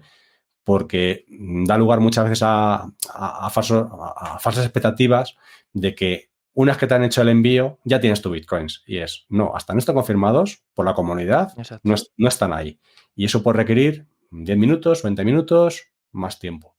Pero no puede ser que alguien, por ejemplo, vaya a realizar compras de Bitcoins y hagan el envío y dicen, ya los tengo aquí y se van. No, quédate con la persona, con el vendedor, hasta que estén confirmados. Porque ha habido casos de que ese mismo vendedor utiliza otra cartera que tiene también en el móvil, se los envía a sí mismo con una comisión mucho más alta y como las dos transferencias están compitiendo entre sí con unos mismos orígenes, un origen de fondos común, aquella transferencia que tenga una comisión mayor normalmente es la que van a meter los mineros. Entonces es posible que el primer envío que haya realizado al vendedor que ha ido a verle físicamente no le llegue y lo que sí que llegue es esa transferencia hecha en una dirección suya a otra dirección suya, ¿no? Para evitar ese tipo de fraudes, tienes que asegurarte de que los bitcoins se han confirmado. Que con una confirmación, como te digo, suele ser suficiente para cantidades pequeñas. Con 2 está más que bien, ¿no? Pero tienes que esperar a que se confirme. Una vez tenemos nuestra wallet, ¿dónde recomiendas guardar la frase semilla? Vale. Aquí depende también de nuevo yo como soy muy de ciberseguridad de riesgos y típico de identificación de los riesgos, el assessment, o sea, la evaluación y luego las medidas que vas a poner compensatorias, depende del tipo de amenaza que tengas. Es decir, si lo que estamos pensando, por ejemplo, es que pueden venir a tu casa a extorsionarte, a que tú le digas la clave, da igual que lo tengas en papel, escrito la palabra secreta, las 12 palabras o 24, que le has puesto una contraseña por encima adicional, porque al final, si van a venir a secuestrarte a ti o a alguien de tu familia, se lo vas a entregar, ¿vale? Entonces, ahí lo que te diría es, por ejemplo, escribirlo en papel, pero con algún sistema de reverse engineering de estos de los que haces, esa semilla está partida en trozos, de tal forma que tú, por ejemplo, haces 3 papeles en los que tengas parte de la semilla en cada uno de ellos y necesitas tener 2 copias en papel para poder obtener los fondos. Y de esa forma lo que tendría distintas copias en distintas ubicaciones. Puedes tener uno, por ejemplo, en la caja fuerte de un banco, uno podría estar en tu casa y otro podría estar en cualquier otro sitio escondido al cual tú no tengas acceso fácil y aunque alguien viniera incluso a ponerte una pistola en la sien, no puedas acceder inmediatamente a él y no sea nada fácil de poder conseguir las 2 copias, ¿no? De esa forma te proteges no solamente de ti mismo, sino también de este tipo de actos, ¿no? Si no llegamos a ese tipo de extremos, de que te pueden secuestrar, sin llegar a ese tipo de extremos, simplemente es almacenarlo, claramente tiene que estar almacenado fuera de línea. Es decir, aunque utilicemos habitualmente gestores de contraseñas, yo recomendaría que esa clave de 12, 24 palabras o lo que sea, no la pongamos en un gestor de contraseñas, porque sigue estando online. Si te lo hackean, pues está expuesto todo, ¿no? Entonces, lo que te diría es tenerlo almacenado fuera, que puede ser en papel y si quieres evitar el que ese papel se te puede malograr porque puede arder o se puede quemar, puede destruirse con el agua y demás, pues hay incluso sistemas de poderlo escribir son 12 palabras al fin y al cabo, lo puedes escribir incluso con hierro metálico, lo puedes escribir en acero, lo puedes con un punzón, cualquier forma, ¿no? Pero esas palabras las tienes que almacenar de forma segura. Y siguiendo con el anonimato, ¿el reuso de direcciones afecta en cuanto a la persona, a la privacidad de la persona y al anonimato? Sí, te quería puntualizar que el anterior es siempre descartando cómo almacenar esas palabras, digamos, descartando que tengas una hardware wallet. Si tienes una hardware wallet, pues ya, sí, tiene las palabras y demás, pero la hardware wallet es lo que te da la seguridad realmente. O sea, tienes que protegerla físicamente, la llavecita, digamos, ¿no? El dispositivo. Vale, con respecto a la pregunta de la privacidad. El reutilizar direcciones, por efecto, por ejemplo, en Bitcoin, cuando tú recibes una entrada de Bitcoins, automáticamente la dirección que tú vas a proveer luego a la siguiente va a poner una distinta. Va a evitar que la reutilices directamente. Si la persona te vuelve a enviar la misma dirección que tú le habías puesto anteriormente, lo vas a seguir recibiendo. No afecta a que tú lo puedas recibir. Al fin y al cabo, tu billetera está compuesta de un montón de direcciones y la suma de los contenidos, de los saldos de todas ellas, es lo que hace el monto total de tu billetera, ¿vale? Pero es verdad que se recomienda siempre utilizar direcciones distintas. Sí, no utilizar la misma, sí. Eso es, para no utilizar para evitar la trazabilidad, ¿no? Claro, sucede que si tú siempre utilizas la misma dirección y las otras personas te envían esa misma dirección, lo que estás haciendo es, tú todavía puedes ser una persona anónima. Tú has dicho, esta es mi dirección y solamente las personas con las que has compartido esa dirección lo saben. Imagínate esa dirección, tú no has publicado en tu propio blog, esta es mi dirección de Bitcoin y no es mi identidad. Esta no es una dirección de Bitcoin Escudero, por ejemplo. Bueno, pues tú eso no lo has publicado. Pero si en algún futuro se sabe, automáticamente va a quedar comprometida posiblemente las personas de origen que en algún momento te han enviado fondos a ti. Las direcciones de origen de todas esas personas que una vez que te han trazado a ti, se podrá llegar hasta ellos. Algunas de esas direcciones de orígenes, pues a lo mejor puedes tener la buena o la mala suerte, depende de cómo quieras ver, de que algunas de esas direcciones es la dirección de salida de un exchange que él compró bitcoins, por ejemplo, los compró en un exchange, los tuvo, se los bajó a su cartera con una dirección y esa dirección el exchange la tiene almacenada. Está totalmente registrada que esa dirección es una dirección de depósito de destino asociada a la identidad de fulanito de tal, porque en ese exchange está registrado con nombres y apellidos. Tuvo que entregar su pasaporte para poderse identificar. Y luego él te ha enviado una pequeña cantidad desde esa dirección que está asociada a su nombre hacia la tuya. Entonces, automáticamente, por ejemplo, podría quedarse comprometido las identidades, ¿no? Entonces, digamos que facilita en exceso el poder identificar las personas. Por eso se recomienda siempre no reutilizarlas. Afecta la privacidad en ese sentido. Y me dirás, pero ¿qué más me da a mí, por ejemplo, que se sepa que fulanito de tal, que tiene bitcoins, me los ha enviado a mí? Yo no tengo ningún problema de decir que esta dirección es mía y además que esta otra dirección es de esta otra persona, que tampoco tiene un problema en decirlo. Bueno, la regulación cambia con mucha rapidez, cambia con mucha facilidad. En el pasado, por ejemplo, no era problemático. Automáticamente decidieron que cualquier persona que tuviera cripto iba a tener que identificar que tiene cripto. Con independencia de la cantidad, empezaron diciendo que si tenías más de 50.000 euros en efectivo, lo mismo que tú tienes más de 50.000 euros fuera del país, tienes que declararlo, tienes un modelo que tienes que declarar. Si tú tienes, por ejemplo, millones en lingotes de oro, no, porque eso está exento. Eso es inversión pura, pero no son euros. Pero en cambio, en el caso de cripto, dijeron que si tú tienes equivalente a eso, sí lo tienes que declarar. O sea, si tú tenías Bitcoin en exchange, por ejemplo, estamos hablando hace muchos años, Bitcoins en exchange extranjeros y tienes una cantidad que traducido a euros supone más de 50.000 euros, lo tienes que declarar. ¿Vale? Luego resulta que bajaron ese nivel y es cualquier cantidad que tú tengas, cualquier cantidad que tú tengas en cualquier cripto, en cualquier exchange del mundo, tú por el hecho de tener cripto tienes que declarar en una casilla de la declaración de Hacienda, de declaración de la renta, que tienes cripto. Simplemente tienes que decir, sí, te quedas aquí marcado con la estrella de David, de que tú eres judío y ya veremos en un futuro qué es lo que hacemos con eso, ¿no? Entonces, yo lo que diría es, intentaría al máximo posible facilitar esa trazabilidad. Las nuevas tecnologías facilitan el poder trazarlo, pero si lo utilizas razonablemente bien, digamos, si no cometes errores absurdos de reutilizar direcciones y demás, lo utilizas razonablemente bien, la trazabilidad es muy, muy difícil. ¿Con eso qué quiere decir? Si bien, haciendo un análisis, por ejemplo, de la cadena de bloques, podrías llegar a una conclusión de que entre este emisor de dinero hasta este otro receptor podría haber un cierto tipo de relación, esa relación a lo mejor puede tener una fiabilidad de un 33% o un 40% de probabilidades de que estén relacionados el vendedor con el comprador de alguna forma. Y un X%, pongamos un 45%, de que han tenido alguna transacción previa entre ellos, por ejemplo. Es un tipo de, digamos, de severidad relativamente bajo, ¿no? Para investigaciones, por ejemplo, para FBI, policía y demás, les puede venir bien decir, a ver, queremos saber si este grupo de narcóticos puede estar relacionado con este delito que se produjo en tal otro sitio, ¿no?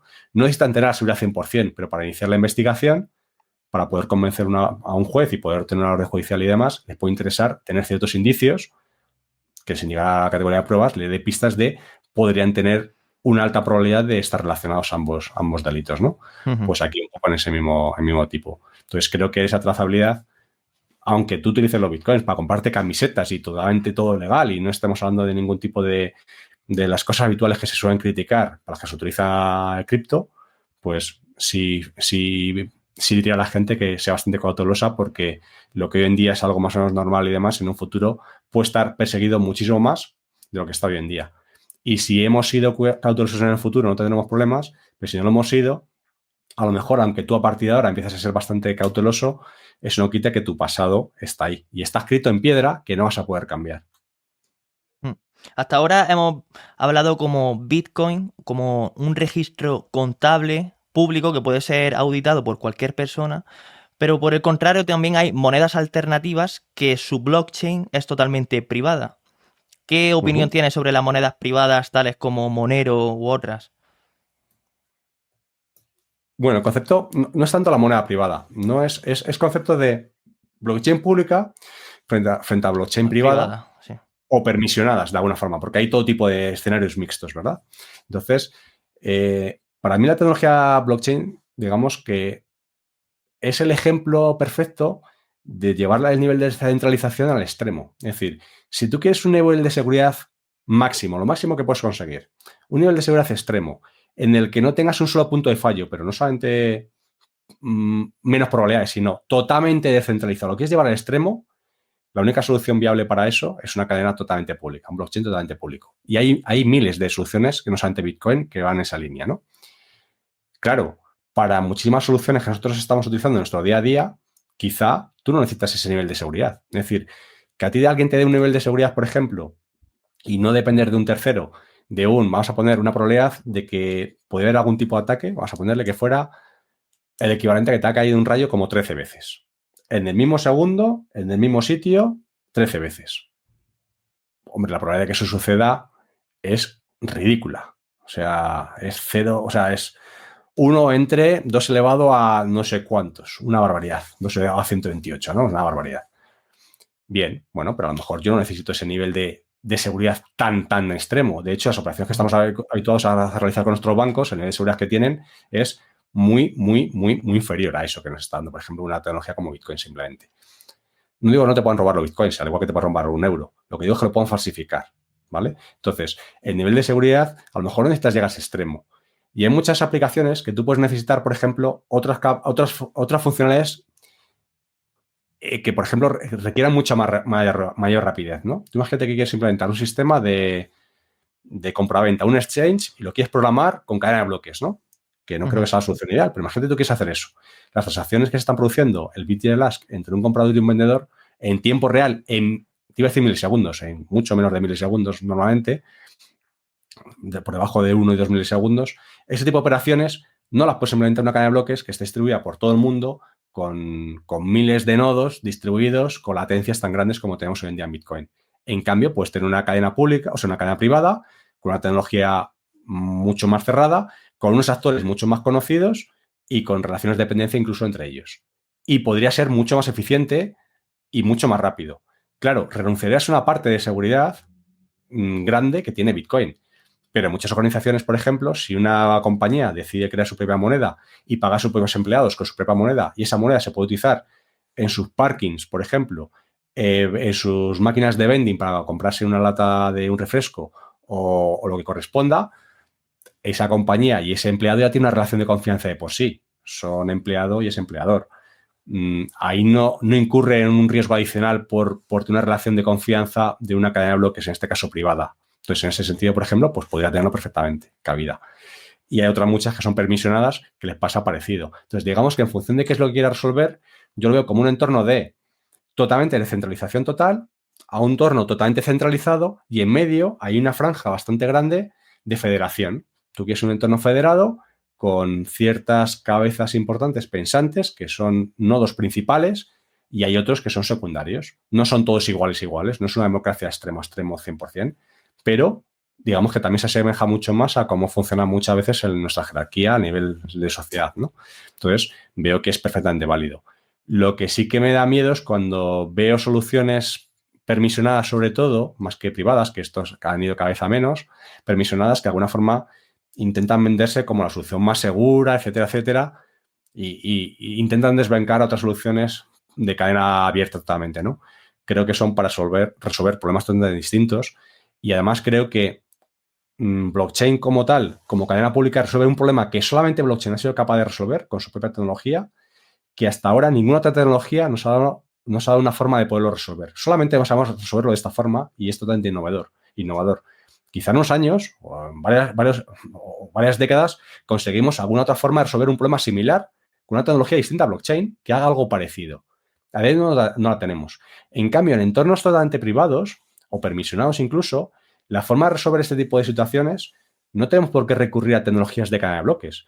Podremos hacerlo con base de datos federadas, por ejemplo.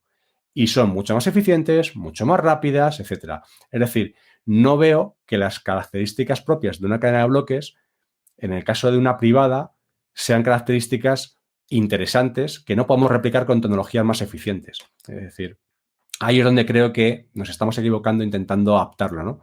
Es el punto natural entre he visto que hay un mercado potencial en las cadenas públicas muy grande y de alguna forma quiero quedarme con una parte del pastel. Entonces, construir una solución privativa mía e intento que el mercado vaya hacia allá. Pero justamente lo que tienen las cadenas públicas, la fortaleza de las cadenas públicas es que todo el mundo puede participar. Nadie se está reservando el derecho de poder decir tú sí o tú no. ¿Vale? Me gustaría cambiar un poco de tema y hablar sobre la volatilidad. Querría saber si es una amenaza para Bitcoin la volatilidad y cuándo crees que terminará de ser volátil Bitcoin. Vale, yo creo que es una amenaza para el especulador, ¿no? Y a su vez es una bendición para el especulador. Es decir, la volatilidad de Bitcoin o de cualquier otra cripto no es una característica de la cripto. Es algo que es adicional, es decir, simplemente por la etapa evolutiva en la que se encuentra la cripto, por el tipo de gente que a día de hoy está utilizando esta moneda, por el volumen de gente que la utiliza, es decir, básicamente por cuánto mercado, cuánto volumen está moviendo diariamente, el par entre una cripto, sea Bitcoin o cualquier otra, y una moneda a la que estamos más acostumbrados, esa variabilidad será mayor o menor en función de cuánta gente la utiliza, ¿no? Si el número de transacciones que a día de hoy se realizan entre dólares y euros, que son miles y miles de millones al día, se realizara bastante igual con bitcoins y euros, te aseguraría que la paridad, digamos, el ratio entre entre el euro y el Bitcoin será nimio, es decir, apenas había volatilidad. Lo que pasa es que esto obviamente no se da a día de hoy, ¿no? Y eso hace que sea muy volátil, pero es muy volátil porque nosotros estamos comprando, por ejemplo, con el euro, el dólar, etcétera. Pero cuando tú estás en un país con una moneda mucho más débil, no una hard currency, sino una moneda de un país digamos que está en vías de desarrollo y que tiene una moneda muchísimo más débil, la propia moneda está variando con respecto al dólar muchísimo a lo largo del día. Y en cambio Bitcoin varía incluso menos. Ahí la volatilidad no es el problema de Bitcoin, es la volatilidad de la propia moneda, ¿no? Claro, para nosotros que estamos acostumbrados a economías un poco más establecidas, pues sigue siendo una volatilidad muy grande. Entonces, el uso que todavía tiene Bitcoin para mucha gente, por desgracia, para mí, es totalmente especulativo. Es decir, se fija solamente en el precio. Va a subir, llegó a no sé cuánto, valía $60.000, ahora está en 23.000 o 22, va subiendo, bajando. Pero creo que la gente pierde de vista lo importante, que no es justamente el precio. Esa volatilidad se reducirá cuando mucha más gente lo esté utilizando en su día a día. Sí. A mayor adopción, menor volatilidad.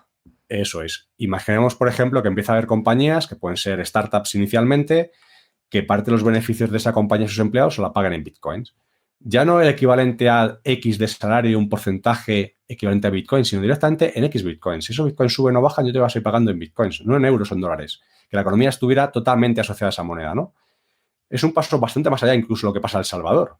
Entonces, en ese modelo llegará un momento en que empezarán a crearse productos por encima de intentar mitigar esa volatilidad.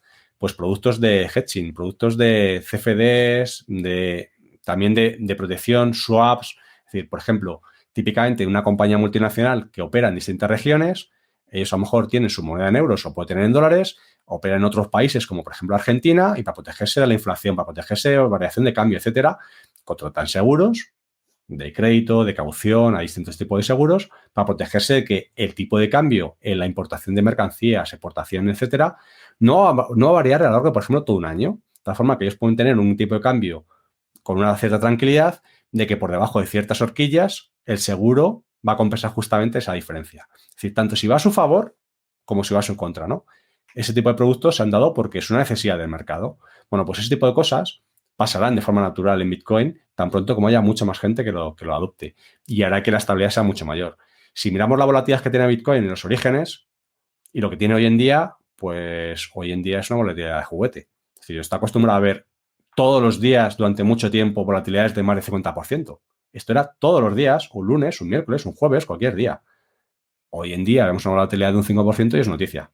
Entonces, obviamente ha ido reduciéndose, todavía es bastante volátil, pero la volatilidad para mí no es riesgo. O sea, volatilidad para mí, el riesgo principal es riesgo de pérdida de que esto no recupere. Si efectivamente el precio baja mucho, tú has invertido en Bitcoin, el precio baja muchísimo y las probabilidades que tú tienes de bajar son X y las probabilidades de subir son menores, te diría, sí, es un riesgo alto. Ahora, mientras tanto, mientras que tú no estás obligado a vender, vales a largo plazo, a ti el camino intermedio te va a dar más o menos igual, exactamente igual. Ahora hay todo en medio.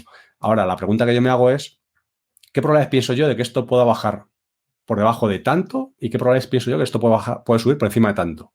Pues si tu interpretación es que puede subir, la probabilidad de que suba por encima de X sea 5 veces más a que pueda bajar, pues a lo mejor es un riesgo que te apetece correr.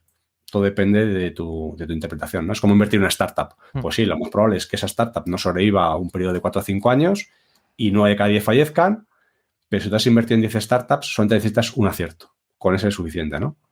Pues en el caso de Bitcoin podría ser ese, viéndolo desde el punto de vista especulativo, que como te digo, creo que es justamente el que no deberíamos de centrar nuestra atención y mucho más a las capacidades que está detrás y el entender, y te obliga también a ello, de una vez que te pica el bichito de la cripto, de empezar a entender el sistema en el que estás, en el que por cada billete que tú le entregas al banco, el banco lo multiplica por 100 automáticamente y puede empezar a dar crédito con él, o el cómo se genera el dinero con reserva fraccionaria, etcétera, ¿no? Creo que es importante que la gente empiece a ser consciente de ese tipo de problemas o amenazas como, por ejemplo, la inflación, el cómo de alguna forma se nos roba, entre comillas, al común de los mortales, si ser conscientes de ello y sin poder hacer nada para protegerte, ¿no? Para eso creo que soluciones como Bitcoin están bien. Hablando con vistas al futuro, ¿qué ocurrirá cuando se mine el último Bitcoin? ¿Y cómo se retroalimentará la blockchain? ¿vale? No pasará absolutamente nada. Es decir, básicamente, a día de hoy los mineros se financian de dos formas. Por un lado, todas las transacciones que se están realizando a la cadena de bloques, por cada transacción se está pidiendo un pequeño fee, y la suma de todos esos fees de todas esas transacciones, vamos a poner que son miles en un bloque, la recopila el minero. Y por otro lado, desde que se creó Bitcoin, se van creando nuevas monedas. Empezamos con 50 por cada bloque, luego 25, 12 y medio, o sea, luego 12 y medio, 6,25, etcétera, ¿no? Y se va reduciendo cada X número de bloques, que suele coincidir con unos cuantos años, ¿no? Pero digamos que a día de hoy, cada vez va bajando el número de bitcoins que recibe el minero, cada vez va bajando más el número de bitcoins que va recibiendo el minero por crear nueva moneda, por emitir nueva moneda. En cambio, el número de transacciones que se realizan es lo que le va dando cada vez más rentabilidad, ¿no? Esto va a ir así, es decir, cada vez recibirá cada vez menos de esas monedas nuevas que crea y llegará un momento que casi toda su financiación será plenamente las transacciones. Hasta llega un momento que ya no recibirá nada por crear nueva moneda, pero seguirá haciéndolo, seguirá validando las transacciones por el simple incentivo de que validación de transacciones implica quedarse con las comisiones de esas transacciones. O sea, seguirá haciendo exactamente su rol. Lo único es cambiará la fuente, el incentivo que tenía. Antes tenía dos fuentes de financiación, ya tendrá solamente una. Y me dirás, ya, pero si ahora va a tener mucho menos, primero, no va a ser inmediato, es decir, esta va a ser una reducción progresiva y será en el 2140 cuando no reciban absolutamente nada por crear moneda, ¿no?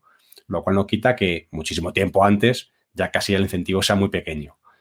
Pero incluso aunque fuera totalmente radical, no vamos a suponer que cambias directamente de recibir un Bitcoin a recibir 0 por minar monedas.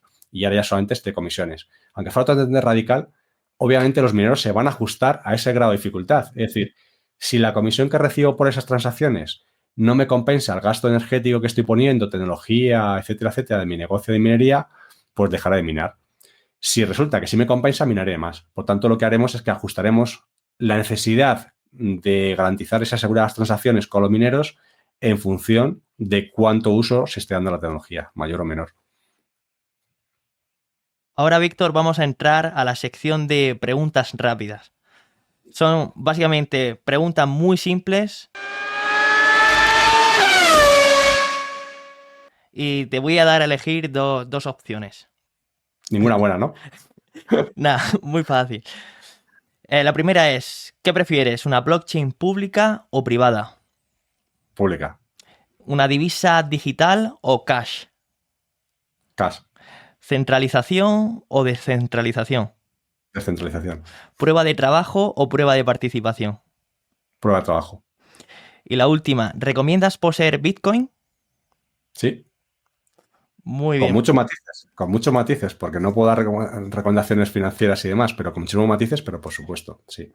No diría a nadie, invierte una gran cantidad de tu capital en Bitcoin, pero sí diría prácticamente todo el mundo, ten algo, muy poquito, porque aunque sea muy poquito, te va a obligar a que despiertes de alguna forma el sistema en el que estamos. Sí, y seguramente igual tienes más riesgo de no tener que de tener una porción. Sí. Bueno, pues hasta aquí han sido las preguntas rápidas y una última preguntilla sería, ¿qué consejo le darías a los actuales holders y a los futuros? E incluso para los que se quieran iniciar. Vale. Creo que en esa misma línea, por ejemplo, que comentaba antes, es muy importante que cada uno sepa un poco, en modo inversión, en qué escenario quiere estar, ¿no? Para mí, por ejemplo, Bitcoin es muy importante en modo hedging, es decir, en modo protección, como lo que en el pasado era mucho el oro de valor refugio. Creo que es importante tener acciones en esa nueva posibilidad. Es decir, yo soy muy creyente en la tecnología en Bitcoin y demás. No sé en un futuro cómo va a ir. Lo que tengo muy claro es que hay muchos riesgos a día de hoy con nuestra economía actual y no puedes tener todos los huevos en la misma cesta. Entonces, haciendo esa lectura, lo mismo que uno puede tener su riqueza en fondos de inversión, en acciones directamente, en planes de pensiones, en inmobiliario, en el banco, en cash, en efectivo, etcétera, tienes que tener una parte en cripto, clarísimamente. Mi lectura es esa. Y además no digo cripto, digo Bitcoin, ¿vale? Cripto en general es como lo conocemos, pero si lo quieres en dinero, no hay ninguna a día de hoy que se asemeje ligeramente cercana a Bitcoin. Entonces, tienes que tener algo en Bitcoin. ¿Cómo cuánto? Ahí en función depende, o sea, eso ya depende en función de si tú eres mucho más creyente o menos, qué porcentaje de esa riqueza que tú puedas tener quisieras tener ahí. Pero creo que apenas hay casos en los que no recomendaría tener absolutamente nada. Es decir, porque aunque tengas muy poquito, el hecho de tener, como te decía antes, te va a crear un incentivo muy importante para empezar a entender un poco cómo funciona la economía real, a la que estamos acostumbrados, y cómo funcionan los sistemas de transmisión de riqueza, de intercambio, etcétera, ¿no? Y creo que simplemente el hecho de tener es importante. Hay gente que plantea, pues, tener un 5% de su riqueza, otros un 2, otros un 0, no sé cuánto. Yo ahí no te puedo dar porcentajes. Pero lo que sí que tengo claro es que asumes mucho más riesgo teniéndolo todo en hard currency, en dólares o en euros, que teniendo una parte en Bitcoin. Y además, aunque sea muy pequeña, es decir, yo esa cantidad no lo diría por el hecho de especular y decir, va a subir a no sé cuánto. Porque para esa función especulativa, pues a lo mejor te puede interesar también tener otras criptos que no sean Bitcoin y a lo mejor, oye, pues puedes tener suerte y, entre comillas, da ese pelotazo, ¿no? Yo no lo estoy viendo en ese punto, lo estoy viendo en el sentido de qué pasaría, imagínate un escenario muy radical en que nuestra economía real se va a pique. Tenemos un default. España ha habido default 13 veces en la historia. Es el país que más default ha tenido. Y nos parece esto inconcebible porque, claro, nuestros padres y nuestros abuelos lo han vivido y se nos ha olvidado el siglo XVIII, XVII y todos los anteriores, ¿no? Entonces, nos parece que esta probabilidad es muy pequeña, pero imaginemos un caso que se nos puede dar. Es decir, yo sin ir más lejos muchas veces he comentado el caso, imagínate que estás en Ucrania y te llega un 24 de febrero y entra a Rusia directamente.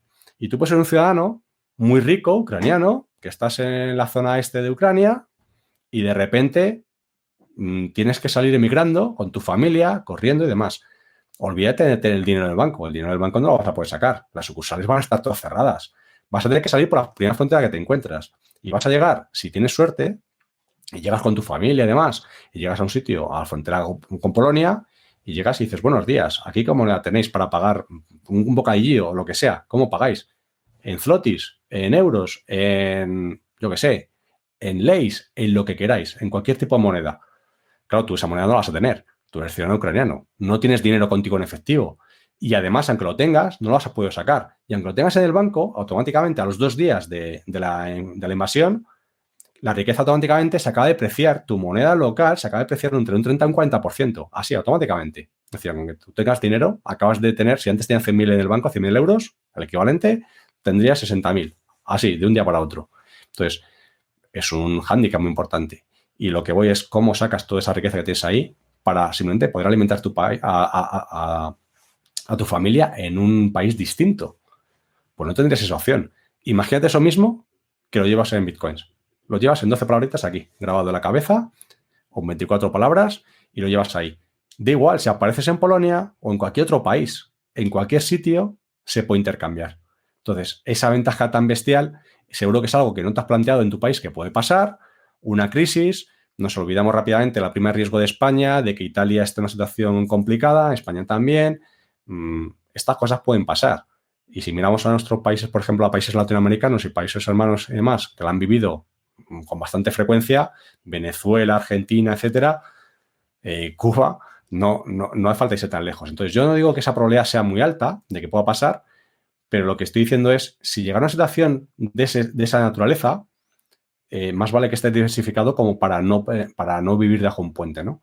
Y aunque tengas una pequeña cantidad en Bitcoin, seguramente sea lo que te marque la diferencia como para poder subsistir en ese caso. Es decir, a lo mejor tienes poca cantidad, pero imaginémonos en un supuesto muy radical, estoy hablando de una situación muy radical, de que de repente la economía en euros, la eurozona, se desploma completamente. Y tú lo que tienes casi todo es euros.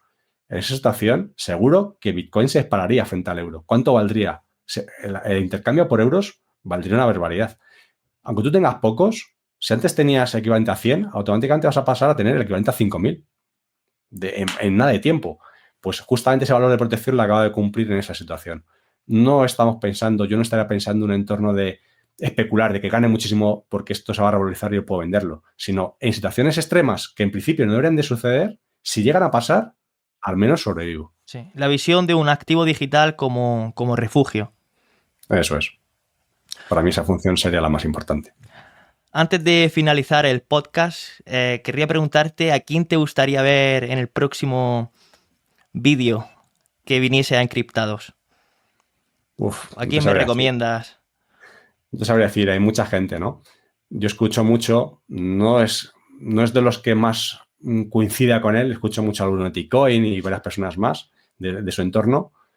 Filosóficamente tenemos visiones un poco distintas en algunos aspectos que está escuchando, que va diciendo y demás, pero creo que sí que ha conseguido también un ecosistema también dentro de Bitcoin bastante interesante, de personas interesantes a las cuales entrevista, ¿no? Aparte de sus conocimientos que puede tener en un montón de aspectos, creo que la gente que entrevista también aporta mucho valor y él también como tal aporta bastante valor a la comunidad. Sí, yo también lo sigo y es un grande, ha creado una muy buena comunidad. De la misma manera, animo a toda la comunidad de encriptados a que me escribáis en los comentarios quién os gustaría ver en el próximo podcast. Víctor, darte las gracias muchísimo por aceptar la propuesta de venir al podcast. De igual manera voy a dejar todas sus redes sociales en la descripción, junto con las redes sociales de Encriptados. Y de verdad que has aportado muchísimo valor, hemos aprendido mucho y ha sido un podcast muy intenso de gran conocimiento.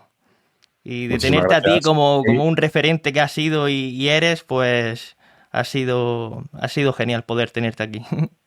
Pues nada, muchísimas gracias a ti, Marcos. Te deseo muchísima suerte con esta nueva iniciativa que has tenido. Me encanta y adelante, a por ello. Muchísimas gracias por todo. Un placer. Un placer, Víctor.